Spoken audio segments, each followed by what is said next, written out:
Welcome back, Internet users. Stegowow coming at you with episode 8, Foundation Review, The Missing Peas. That's right. I'm your gracious host, Leblonsky. I'm Dustin. We're glad you're here. This will be chock full of spoilers, so if you have not yet watched this episode, you might consider returning after. Let's spoil it up.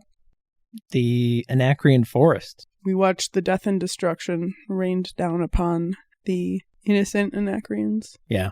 Farah and her little brother. They talk a lot about the Anacreons being like the hunters and, the woods and the trees of Anacreon. Mm-hmm. It was a little literal for me. Not a building in sight. How does a civilization that gets to like galactic spacefaring manage to keep a planet as rich and lush as those forests? How has it not been entirely pillaged by this point? It's a good question. I would like to hope that a society that survives for so many thousands of years is a lot smarter than ours. I would like to.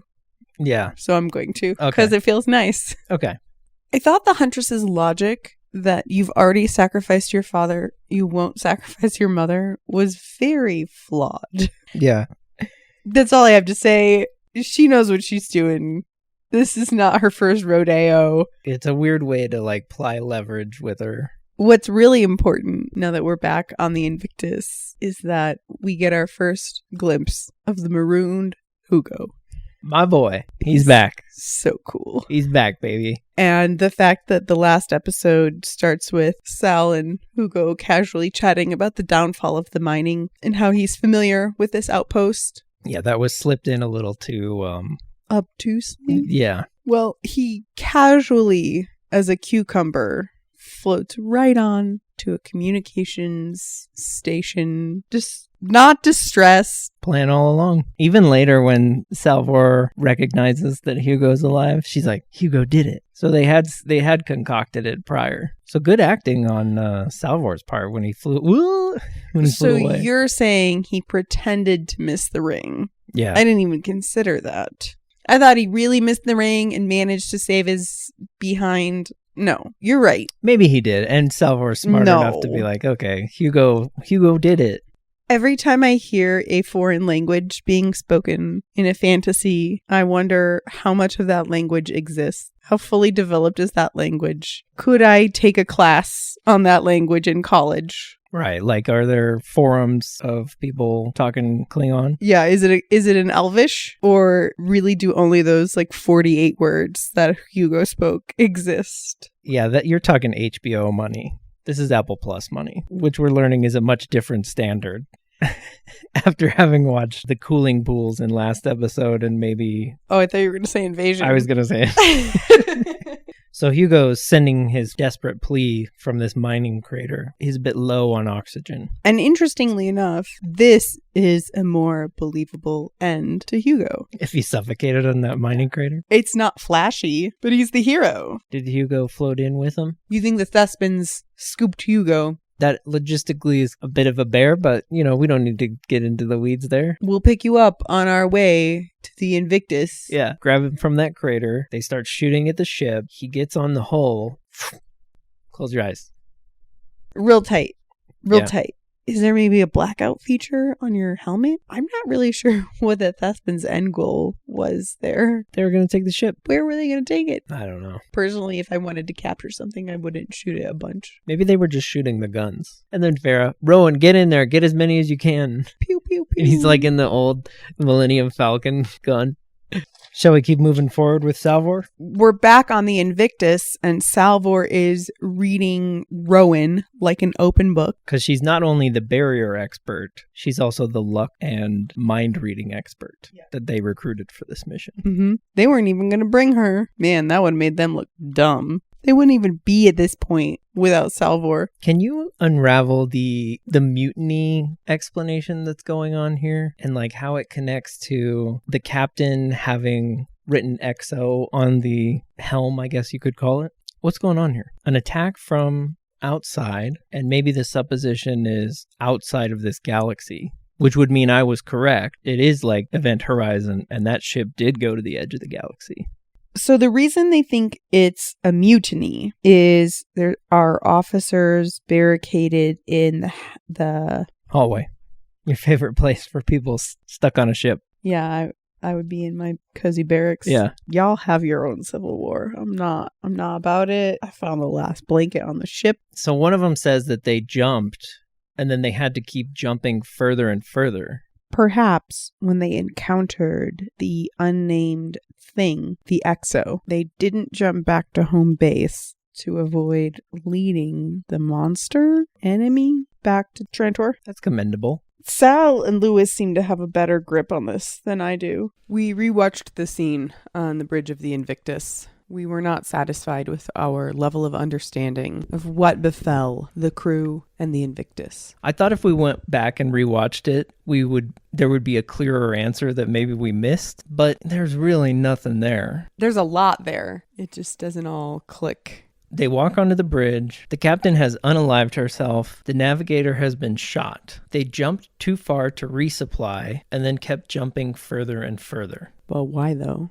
So here's what we came up with. I like your idea that maybe they're jumping further and further so as not to bring whatever the threat is back into Empire territory. But I still want to logic in why the navigator would be shot. I also want that. My idea is the threat is on the ship, whatever it is. The captain, knowing she has no options left against this threat, shoots the navigator, knowing it'll basically either strand them forever, but more likely destroy the whole ship. Knowing she doesn't want to either face that fate or could be leveraged to navigate the ship like Salvor is, she unalives herself. Shoots the navigator, probably everyone else on the bridge, leaves a message in case the ship happens back into Empire space. Boom. I think that's as close to understanding as I'm going to get at this point in time. It's definitely a mystery to be unraveled later, but it's so unsatisfying. I agree. I can't tell at this point if it's going to be the kind of thing where they go, yeah, it went out of control, like don't worry about it. Or if they're going to come back and satisfy my need to understand why they jumped too far to resupply. Why did they do that? Why did they jump further and further out? I can understand. I know once the navigator is no longer alive, they're going to jump randomly. But why? What initiated this chain of events that necessitated that? Who knows? That might be all we get. Yeah, and this show has definitely done that before. I feel like we will get a mystery paid off later, and it's kind of just like hand-waved in one phrase, especially relating to Harry. Mostly the Harry stuff, yeah. There's just no explanation why the navigator would be shot and not the captain. So the logical conclusion would be the captain did it. Or a mutinous Exo did it, executive officer, once she realizes that the ship is going to jump randomly for eternity. It's a lost cause. And that's what causes the rest of the crew to mutiny. That's like the Exo shoots the navigator and then walks off the bridge like, your problem now, Captain. It takes the last cryopod. Salvor says the navigator was shot and the ship was searching for him because it couldn't navigate on its own. I guess that's the explanation for the random jumping. The AI is searching for the navigator on the ship. And since it's just getting static from this corpse, it goes, all right, I'll roll the dice again. Anybody there? Anybody there? Nobody there? Okay, roll the dice again. Tapping the button on the receiver. Phones used to sit on a cradle and you could push a button to turn it on and off. I think they know that. It's a confusing scene and not in the way that is like enjoyable. And it makes me think of Alien when we land on LV 426 and you see the engineer's husk in the like navigation thing. There's a lot to like guess there. And it's the mystery of that, which is not even solved in that movie. The mystery of that is like intriguing and it's got value in the unknown. This is like, I'm frustrated and annoyed. It's the difference between setting up a problem to be solved either by your logic brain or by furthering the plot and just throwing out a jumble of facts that don't lead me anywhere. I want more. Well, hopefully we get more. On to the rest of the review. How stoked were you to A, discover the individual work pods, and B, to get a bit of an explanation of the history of jumping from Louis Pyrene? Best Lewis Pyrene episode ever. If this was the only Lewis Pyrene I had ever seen, I'd be like, how could you have beef with this guy? That's funny, because I was going to ask you when we started this if Lewis had endeared himself to you this episode.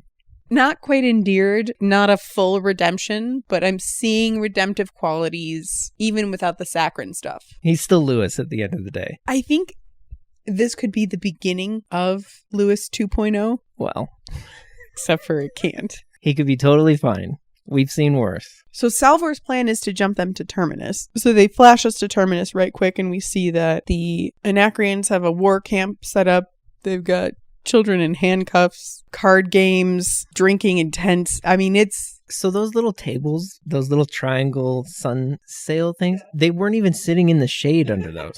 That bothered me so much. Why aren't they even like tiltable so that you can get... They were all just casually sitting right out in the open sun under... What is that for? That's not doing anything. I'm so glad you brought up the importance of sun protection. I got a whole thing about sun protection. I'm sure we'll get to it. We get to see the 3D printed concrete statue of Harry again. You know I love that statue. I didn't get it before. I thought you were being glib. Precious. No, it's awful. It's awful. It's so terrible. Who made that? Did the ship just 3D print that out of the back and like, there you go. Like a poo? Yeah. I'm surprised that if a 3D cement block printer made it to Terminus, I'm surprised that is the only application they found for it. I think I would have thought they would try to get their money's worth out of it. You'd think, but you know Harry well enough by now that 3D concrete printer is programmed to do only one thing. No, he just had the statue made in slabs a decade ago. It's like one of those 3D. It's an IKEA. When they got to Terminus, they assembled it by stacking the slabs on the peg. Big old rebar pegs. Yeah. Meanwhile, the Anacrean that's in charge of Terminus receives Mom, and Mom says the vault is a bad time and the null field's expanding and we for real have to get out of here. He's like, pfft. She's like, oh, really though? And he's like, and that's all we got on Terminus for this episode. I think that explanation was longer than the... I think it was, yeah. You can cut all that out. This was one of my favorite moments of Foundation this series thus far. When Lewis is able to neatly and succinctly explain that the computing power necessary to power that ship did not yet exist. The only thing powerful enough was a living brain. So they had to design an interface wherein a meat computer could run a machine. And that's what this is. I want to make so many comparisons to Dune right now because I'm reading the books. You know, it's hip. It's the thing. The movie just came out. We already got burned for that. So last episode, I flippantly said that Foundation straight up lifted the shield technology from Dune. And then went on to clarify something we talk about a lot is that idea that there's nothing new under the sun. And these ideas just get passed back and forth between amazing authors and creators. Yes, Foundation was definitely written well before Dune. Well, we've talked about it being written in 1942.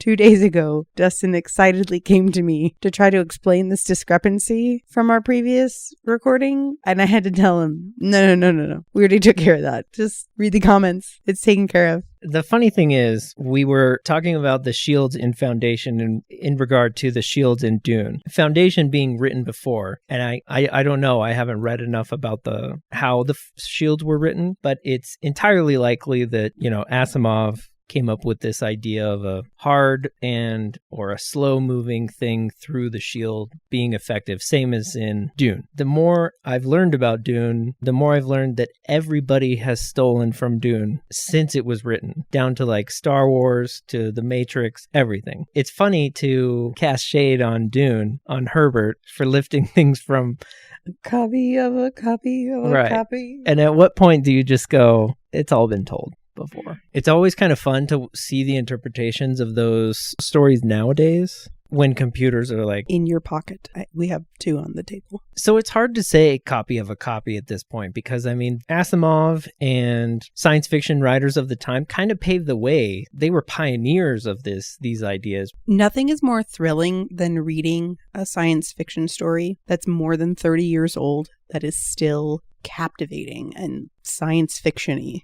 And I think some of the best authors still manage to do that, for sure. Yeah. So Sal's about to jack in. Lewis is about to slice her open. Blammo. Blammo Lewis. There goes Lewis 2.0. They exchange a gunfight. Boy, don't I hate it when my laser guns Jam up. That's out of lasers. Those things, they're always overheating. I know Salvor is scrappy. Farah is the grand huntress of Anacreon. Salvor's the weaker in this exchange here. Come on. Like, at least, Farah's got something in her eye or something. Come on. Give me a reason to believe that Salvor is going to survive this without reminding Farah that she's her only chance. Speaking of something in her eye, we glossed over Salvor shooting a hole in the ship and blasting him with... Boop. That guy got by a hull breach. Here we are, last episode, going, hull breaches are hardly an inconvenience at all. And then that guy's like, I got another thing to say. And then they jump, and that's it. The Invictus is gone. We don't know where to, why to.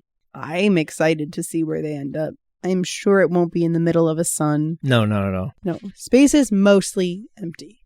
Let's talk about Hugo. What do you want to say about Hugo? What is he? What? Now what? Did he go to? On the jump? Yeah. No. He's still on the outpost. He floated his way down. He was trying to get in right before they jumped, and now he's just clinging to the side. Like a fly. Why do you got to dismiss my predictions? I apologize. Thank you. I think also that Hugo is clinging to the outside of the ship. Hell jumps. Yeah. I don't know how his mind is going to handle a space fold. You just close your eyes. Yeah, I don't know why everyone does it. Just close their eyes. Hugo is so cool. If anyone can do a space fold on the outside of a ship, It's Hugo. We have got to move on to Gaal. On to Gaal. We get a bit of backstory on Gaal's prescience. Is that the right word? And... Oh, when they're just casually sitting in the middle of that debris storm? Cool place to be for a debris storm if you've got the technology for it. I don't imagine being able to carry a conversation under that circumstances. I would love to watch you specifically. No, I could not. Try to have a casual conversation in this room. Just pure chaos on the outside. The ether of the universe just bearing down on the hull of your ship. Yeah, it's kind of like being inside of a volcano. We learn about the real Foundation. Yeah, Foundation 2. Why am I not surprised? That Harry. What a rogue. He's always got a trick up his sleeve. No one can know about it. Did you notice him backtrack his cattiness a little bit when he was like, and Raish wouldn't be here? I'm sorry. That's not what I meant. It was like 10 seconds ago. He was like, it's your fault that Raish isn't here. Well, he didn't back it up quickly enough because Gaal reaches the limit of her patience and smashes the shit out of that ship. Specifically the environmental regulator or whatever. I gotta be honest. As a human who saves mayonnaise jars because I might need them later, the thought of destroying this perfectly good ship because you want to go home. Like, I know that this is a me thing, and I know that there's probably like 3 other viewers. He wants to study her. On the planet. He's going to study her. That were like, don't do it. No, I was like, no, come on. It's called escaping. There's so much embodied energy in this ship. You can't just smash it because this guy's a creep. I didn't think it was logical. I just needed to admit that I couldn't get past it. And she escapes. She gets in the pod and it asks her, where to, boss? She tells Harry, you might survive. Her theory is that since he is no longer corporeal and his only information will probably survive, whether or not he can ever be received or read or transmitted again. See, that's interesting because he tells her we can't risk it before the second Foundation has even been built. I guess the implication being the second Foundation is Harry, is that ship he's bringing to Helicon. There is no second Foundation. And there might not be a second Foundation. It's not like a place at which they will arrive. That puts a big decision on Gaal here, choosing to leave. Gaal makes the point, however, that Harry She does it a little bit more gently, but Harry doesn't know everything. There's so much that Harry doesn't know and couldn't predict. And it's just like, you need to give up this idea that you've got the amount of control that you think you do, basically. Harry's not having it. Yeah, I'm ready for day. Cleon is preparing to walk the spiral. Demerzel's giving us some exposition in the form of making sure Cleon knows all the rules and what to expect. From the instant Day said he was going to walk the spiral, I had to know about the nanobots, and they remove the nanobots. They give him nanobot dialysis. Like, we knew he wasn't going to be able to take the aura in. So he's stripped of all of his advantages aside from his rock and bod. Yeah. Oh, and his salt. His rock and bod and his salt crystal. He befriends a pilgrim. They have peasant pleasantries. From minute one, you can tell that not only Cleon, but many of these pilgrims do not take sun protection seriously enough. At one point, Cleon is holding the sheet above his head, and the shadow it casts on him is right here. I kept thinking that too. Look, it's real bright. Even if the shadow is directly over his face, we're still going to be able to see him really well on camera. For all the preparation that Demerzel provided to Cleon, not a word about sun protection. Did she at least have him eat a good meal the day before? Stay hydrated? Maybe a grapefruit and a banana. Get those electrolytes up. There's some undercover boss thing going on here. We never learned our walker's name. No. They doesn't care. He's from a manufacturing planet. Yeah, that's what made me think we were going to get, how people truly feel about the Empire when he talks about Nishaya, the fog, and the pollution mixed together, and they're making glaze for the Emperor. He's fine with it. Yeah, he didn't really even talk that much shit. He's like, what a perfect place to make pollution. My mom didn't see my dad's face till 3 kids. Which is kind of cute. As Demerzel tells us while she's prepping her precious baby boy, he has never felt physical pain, exhaustion, starvation, thirst. This man literally does not know the feeling of thirst beyond, I'm thirsty. Regardless of the fact that Day is on a mission to do some shady political stuff, he still has to get through this incredible physical challenge. And we see him cracking now and again. The comfort of a companion in this is invaluable. I mean, he's not also a companion guy. He's a politician, though. That's what I'm saying. No one's here. No one can see these two. He doesn't need to play this part. He can just briskly walk past that guy and keep on his way. They explicitly put in the plot why we need him, what Day needs from him. The vision. Day gets something from him. What he learns from him is in the first 10 seconds of their interaction. This is what I'm getting at. Whether or not it's, he was extracting information from him or he was playing a part, there is something that we are shown here that Day is really feeling. The man dies on the path who is the only witness to what Day is doing, and he moves him to the side of the path and respectfully does all these things for him after he's gone. Day developed some sort of relationship with him. That guy's dead? That guy's gone. I had very mixed feelings when Day moved him off the path because I thought he was just passed out and he wanted to die on the path. And I thought Day was taking that choice away from him by putting his unconscious body off of the path. So if he's off the path, he can get help? Yes. If you crawl off the path, that's when the women in red robes come and give you water. See, even better. Okay, I'm wrong about him dying on the path, but that just furthers my point. He brought him to the side so that he could get help and be safe. You're seeing it as an incongruous act of compassion? I think we keep seeing moments on Day's journey around the spiral where we're meant to think he actually is feeling something. Not only does Day express his own lack of faith and fear, he is visibly shook by someone else having that faith. And I think Day would have been much more comfortable if this guy had lost his shit and not wanted to die. Happily and calmly accepting their fate does not compute with Empire. While I completely agree that he did not set out to have any kind of awakening, there are some small moments where I think his perspective is being shifted. Maybe it's butterfly effect, and it's not going to come to fruition anytime soon, but it's happening. The spiral is changing him. It's not changing his plan. I like that, but it's changing him. especially at the very end. He finally makes it to the pool and he is behaving like a madman, understandably so. Beets are not that color. He's not beet red. He's ketchup red. He's feeling physical pain and exhaustion for the first time in his life. How do you get out of the spiral? Like, there's nothing there but the pool. There's just one entrance out the back that just goes straight back to the beginning. The gift shop? The gift shop, yeah. You could have just snuck in through the gift shop? Yeah. I know all that, Demerzel, but the exit. Do I swim out like underwater or is there a button? Do I ring a bell? Is there a shuttle?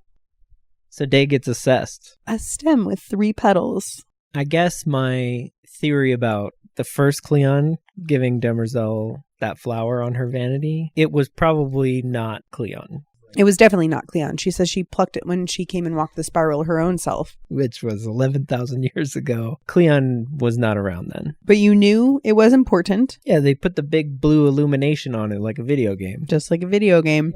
Yeah, so he blends her flower with the other pilgrim's story of a story and gets his own vision out of it. The Zephyr explains to him it's very symbolic. The birth of the maiden, the mother, and the crone, the triple goddess. Just like my brothers. Like my brothers and me? Just awestruck by this revelation. The amount that he'd rehearsed that in his head while he was walking the spiral. And this is when I begin to think that this is actually the most sociopathic, manipulative Cleons of all time. So to see him have any compassion on the trail is strange. I mean, think of all the people that hate people, but like a person. It's like that. Yeah. He wins the Zephyrs over and everybody bows. I love the little look he gives Halima in that room. Man, he's got a... This is what... Remember when I was like, you don't talk to the Emperor like that? This is what happens when you talk to the Emperor like that. Oh, he gets in the best last job. He emerges from the temple looking straight up like a flaming hot Cheeto. My man is cooked. Flaming hot Cheeto style? He even got a little crust on him. He's getting all the claps. He loves claps. He politely thanks Zephyr Halima for her inspirational speech. And it doesn't matter because Zephyr Halima is going down, but I am surprised that there is even this much hubris. Like, he needs a vat of aloe vera and a couple of pints of nanobots, and he's still snarking it up. Speaking of, when he's back chowing down back on the ship, what a heel. Yeah, just like those hull breaches. Sure enough.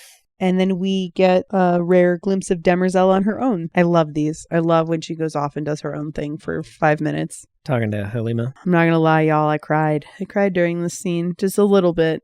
Yeah, you did. I was moved. Both of these women are just painfully sincere. Can you imagine how good it must feel for the last sentient, intelligent robot to be able to tell someone what she is, even if she knows she's got to do a murder next? I thought the scene was very powerful. I thought these actresses, they went deep. I loved it. I can't say anything more intelligible than I loved it. Halima gracefully facing the end. Despite her lack of individuated sentience, Halima assures her she's got a soul because she's picking up on the true remorse. Poison pores. I'm glad it was a classy murder. Yeah, we didn't even have to watch like a collapse. No gore, no eye contact as the knife goes in. Were you just waiting for something violent that entire time? Especially after the rip you to pieces line? That's when I was like, oh God, how is this going to go down? And then Demerzel scolds Day.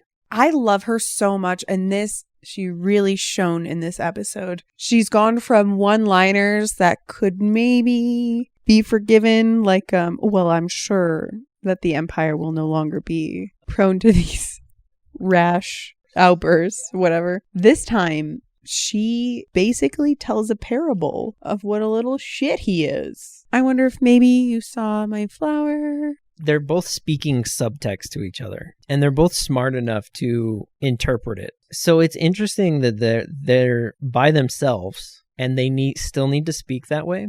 Which, of course, like I've said, he's the Emperor and she's the robot. But they're both saying a lot more, Demerzel in particular, than they're actually saying. And I feel like Day knows that. Demerzel's face as she delivers some of these lines, she manages to blend compassion and pity and contempt. She simultaneously wants to cut Empire to the quick and has almost a motherly compassion to see this rotten apple. When she says that she wouldn't wish the emptiness of having no vision on anyone and she couldn't live with it, it's like she's simultaneously saying, I feel for you because I know that that's what you experienced, and I'm going to pour salt in that wound. I think she's saying she pities him, but I think what she's really saying is she has just acknowledged in herself that she has a soul. I think she's piecing that together between her own vision, recognizing Day stole her vision, which means he didn't have one, and Halima forgiving her, which is strange after 11,000 years, but I think it's all culminating in this moment to her going, you are soulless, and I am not. It's two revelations at once.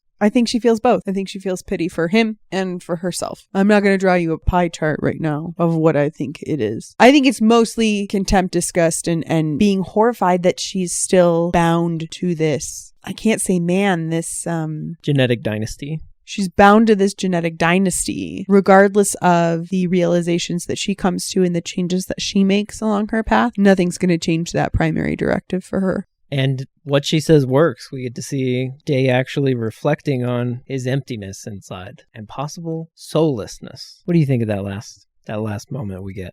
I think it points to exactly what I was saying before. The spiral changed him, not in the way that Luminists think it changes people, not in a way that he saw the triple goddess and he's a convert. He 100% used that, and it changed him regardless. Yeah, it'll be interesting to see if he carries any of those changes with him back to Trantor. And how? This could be very much butterfly effect. This could be something that he, as Brother Knight, finally pieces together. It could be something that he attempts to instill in Dawn. We don't know. Well, I think that's it for episode 8. Did you have anything else? I can't believe there's only 2 more episodes left in this season. That's all I've got. You think we'll see Gaal next episode? No. I don't either. Well, bummer. Come back, we'll find out. Maybe Harry. Thanks for watching, guys. It's been a pleasure having you. I hope you join us again in the future. If you like this review, maybe leave a like, subscribe for episode 9, and we'll catch you on the next one. Bye. Thanks.